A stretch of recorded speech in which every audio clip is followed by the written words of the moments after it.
Hey guys, so today I want to talk to you about a topic that's been on my head. I've actually shot a few videos before this just to practice of what I want to say in this video, and it's kind of all over the place because it's a really deep idea, deep concept that probably needs a lot of work, inner work. It probably needs a lot of explaining and digging deep into your subconscious to really internalize and understand it. So the topic is paradoxal versus black and white thinking, right? And you probably know what that means. Black and white thinking is basically having a specific belief, a specific set of rules maybe, and you think that the world works from the point of view of these beliefs or rules. You try to impose your reality or your belief onto the world, and you think the world should respond to it in the way you think it should respond. And if it does respond differently to it, then you have all this inner conflict, cognitive stress, you have anxiety, and you have all these mental conditions. Obviously it's severe when it gets to depression and mental and other mental conditions, but at the core of it, the average person always tend to have black and white thinking. And the reason why we have black and white thinking is because most people are not self-aware and they're not highly conscious of their thoughts. So their level of consciousness is quite low, and the level of awareness is quite low, and they tend to get caught up in their thoughts instead of taking a step back and observing. When was the last time you observed your thoughts? You're always caught up with them. You're in the picture. You're not taking a perspective. You're not looking at your thoughts. You're not observing. Okay, what am I thinking? How am I thinking? Why am I thinking like this?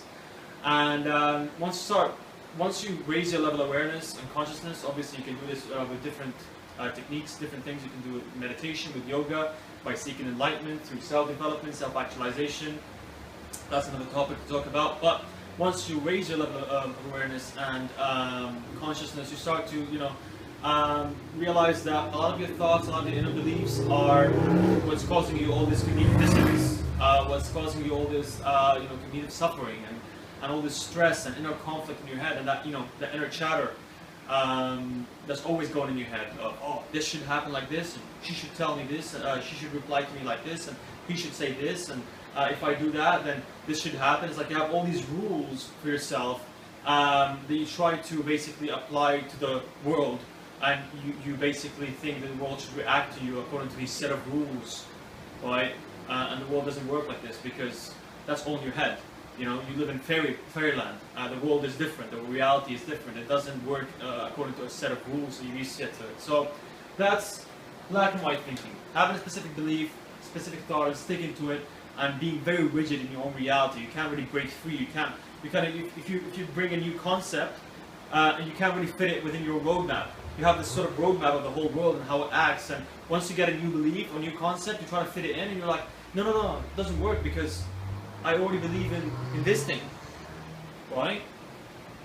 And it causes that inner conflict, and then that voice goes in like, no, that shouldn't happen like this. It shouldn't be like this. And yeah, I agree with this belief, but doesn't it contradict my other beliefs? Doesn't it contradict this other belief I have? For example, for example, I was reading recently about how effective leaders are more proactive than reactive, and then I was like, and I fell into that trap. I was like, oh, being proactive, that's it. I'm gonna be proactive from this point on, and this, proactive is yes, and reactive is no, and that's black and white thinking basically. It's just thinking that one belief is just gonna solve everything. Well, in reality, no. You sometimes have to, maybe be reactive sometimes in certain situations, at certain times, at a specific location. Some beliefs apply to some situations at certain times, some don't. Contradicting beliefs might apply to the same thing, but at a different time, at a different location, at a different set of circumstances. So you have to really think of the world as a very random place, as a very, it's uncertain. You're trying to create certainty out of uncertainty. You're trying to basically make sense of everything. You're trying to discover and say, okay, I know this and I know this, and you're trying to basically, your mind is trying to make sense of everything, and it wants to know everything. It wants to pretend like it knows everything, Your mind is like, oh, I know this and I know that, and that's what really keeps you sort of comfortable, because the basic human needs, one of the basic human needs is certainty. We always seek for certainty. Your mind is always looking to to spot trends, to spot certain behaviors. Oh, successful people do this. I'm gonna apply it and I'm gonna get to my to become like them. Or oh, he acts in this way and girls reply to him in a very positive way, so I'm gonna just act in the same way. Or they say that you have to basically tell the employer that you have a lot of work experience, and if you don't tell him you have a lot of work experience, then he's gonna just not pay attention to you. It's like you have all these rules and all these beliefs of how the world works, and it's only black and white. You never question and say, oh, maybe this employer thinks differently. Oh, he comes from a different background, therefore he has different beliefs. And you have to be very open to the world, because it's not certain, it's not black and white. The world is very gray, and it's more random than you think it is. The world is so random, so you don't need to make sense of it all the time. Anyways, so instead of thinking black and white, you can think in a paradoxal way of thinking. What's paradoxal way of thinking? So paradoxal way of thinking is basically being able to hold two contradicting beliefs or concepts in your head and be comfortable with it. Okay? Two contradicting beliefs in your head and be comfortable with it. For example, if you're a vegan, it's easy to say, oh, these meat eaters, they kill animals. They're killing all these animals in the world, and they're gonna get cancer and all these diseases, and they're not healthy. They're building a lot of acid and toxicity in their body, and this and this and that. And that's very black and white again. The world doesn't work like this. The world is not all vegan. Most people are actually meat eaters. There's a few percentage of people who are vegan. And if you're able to create an argument and convince me that eating meat is actually better than being vegetarian, then kudos to you. I mean, you've really been able to develop your psyche to a really good level. And that's what you're trying to achieve, because when you develop your psyche and when you try to basically think more from a paradoxal point of view, to have two contradicting beliefs in your head, you are able to really massively reduce that stress, that anxiety, and just be at ease and have more inner peace, right? Because ultimately that's what you're looking to get. You're not looking to get money, you're not looking to get more money or women or more power or anything, because all of that doesn't matter if you don't have inner peace. If you always have that chatter in your head, that guy who just blah, blah, blah, blah, that's what creating anxiety and stress. And it doesn't matter if you have money, it doesn't matter if you have this, that, that's not going to solve it. So that's what you're trying to solve, that's what you're trying to achieve. And you can do that through self-actualization, by seeking enlightenment and spirituality, and that's a really long road. And that's that goes back to Maslow's hierarchy of needs, of human needs, and self-actualization and spirituality and enlightenment is at the top of the needs, and that it just talks about how the human evolved with time, his psyche evolves with time. That's a whole different topic, another video. For now, we'll just focus on this. So basically have two different roadmaps. You don't have to have one roadmap. Okay, have two different roadmaps. So you can say, okay, going to the gym is good, smashing weight is good. At the same time, maybe I should rest. Maybe I should take 2 days of rest because my body is not feeling good, right? Or I need to give break to my nervous system, right?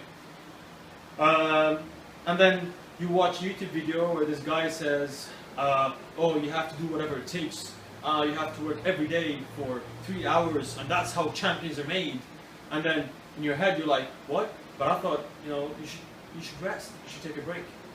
And then you have all this inner chatter. Oh, wait, no, but he's wrong. He's really wrong. Well, you have to rest because that's going to give you. Oh, but he looks big, so he must be right. But he won these championships, so he must be right. So I don't know what to do. And it's like you're always having this inner conflict. It's like, no, this is right. This is wrong. And no, it's fine. Both are right. Both are wrong. Who knows? Right? You don't need to gain certainty. It's fine. Maybe resting is good, maybe it's not. You can try it, see if it works. Doesn't work, discard it. If it works, great, adapt it. That's it. You don't need to go through that road. You can have these two beliefs in your head. You can say, on one hand, resting is good. It gives my my body a break. On the other hand, I need to really perceive persist and take this seriously and start, going to the gym more frequently, more consistently, right? On the other hand, say, oh, but I need also to take rest, and I need to. So you have to be able to be comfortable with these two contradicting beliefs. That's really a small, simple example. I mean, you're probably watching. I'm sure that you're always having these, all of these ideas in your head, and always this inner conflict and inner beliefs that are always contradicting.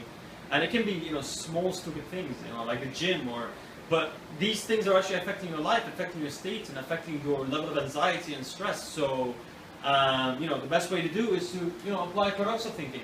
Try to be comfortable with two contradicting beliefs, and try to have be able to hold two different roadmaps in your head that have two different things. Maybe you can apply this roadmap to a certain situation. You can apply this to another situation, right? So yeah, that's basically it. I've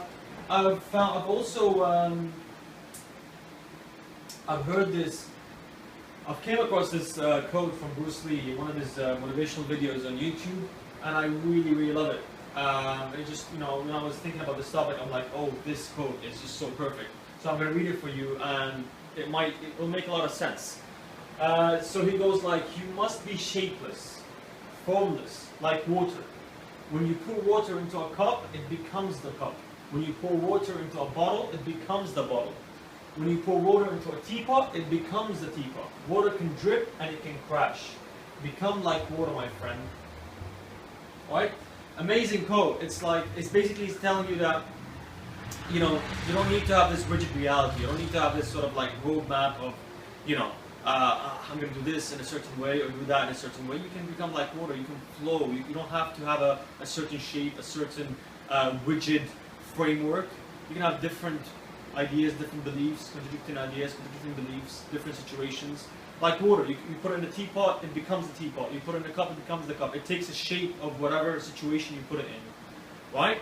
So be more flawless, right? In your way of thinking, obviously. I'm not saying your persona or character, but yeah, the way of thinking. And the next thing, so what is this? The ability to perceive. Right, there's another sentence. It's not a quote. It's actually a snippet from a website I've read.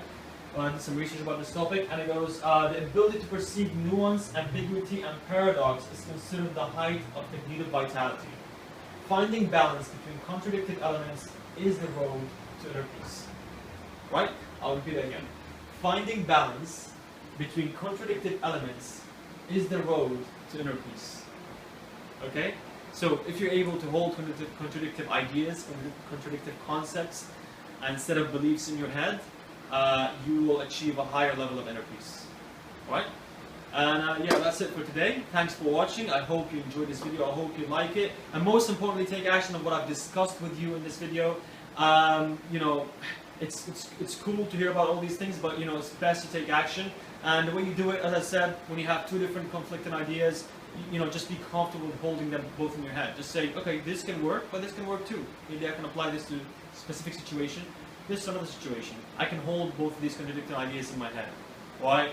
And believe me, once you do that, you're going to gain a much better sense, a higher level of inner peace, and reduce your base level anxiety and stress, and just live life more empowered. Alright?